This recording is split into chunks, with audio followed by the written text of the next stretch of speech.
Are you ready to transform your summer into an epic splash-tastic adventure? Say goodbye to wasteful, single-use water balloons and hello to the ultimate in reusable, eco-friendly fun with reusable water balloons. Check out the link in the video description to get yours on Amazon today. NASA predicts every island of the Florida Keys and their species will be swallowed by the ocean this century as climate change raises sea levels worldwide.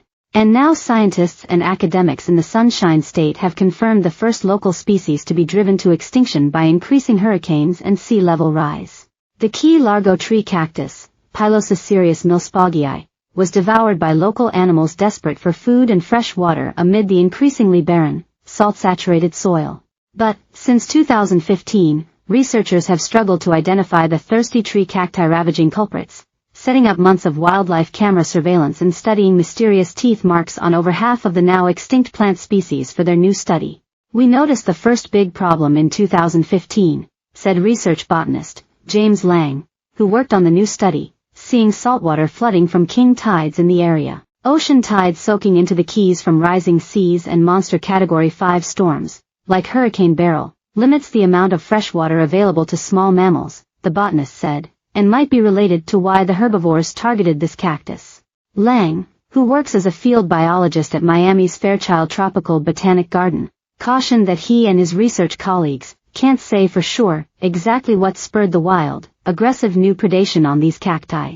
We'd never seen cactus herbivory like this anywhere in the lower Keys, Lang said, where flooding has tended to be less extensive. And precisely what thirsty species has been craving. The Key Largo tree cacti's water resources also proved to be a mystery, despite months of trail camera surveillance. The researchers, in partnership with Florida's state-level conservation agencies, set up the cameras in 2016 after discovering in 2015 that about half of the identified Key Largo tree cacti had been gnawed down to vascular tissue.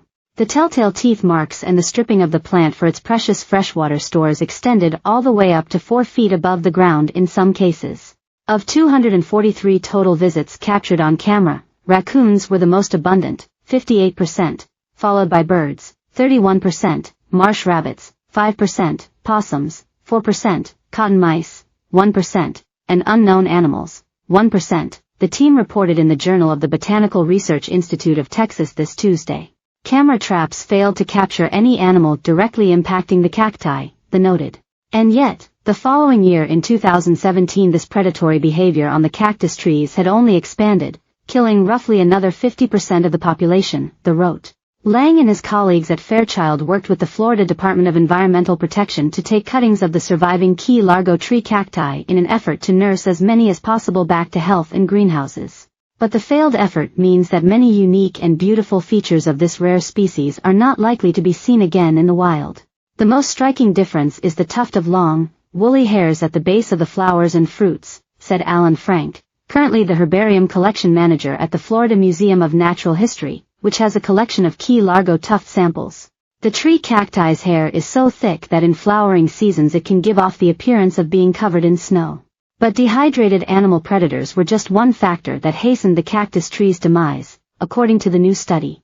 Nearly every acre of the islands that make up the Florida Keys, 90%, rests just 5 feet above sea level, with the entire island chain at risk of disappearing by 2100, researchers say. Already, increasing salt water content in the soil and vicious uprooting hurricane-force winds have done much damage to the local ecosystem and these cacti in particular. Salt level studies of the soil surrounding the dying cacti began annually in 2007 and one past study led by the Fairchild Botanic Garden found that salt levels were higher in the soil beneath dying Key Largo tree cacti. The climate emergency, according to a statement from the University of Florida's Florida Museum of Natural History, which assisted in the new study, has killed off the Key Largo tree cactus growing naturally in the U.S. through saltwater inundation and soil depletion from hurricanes.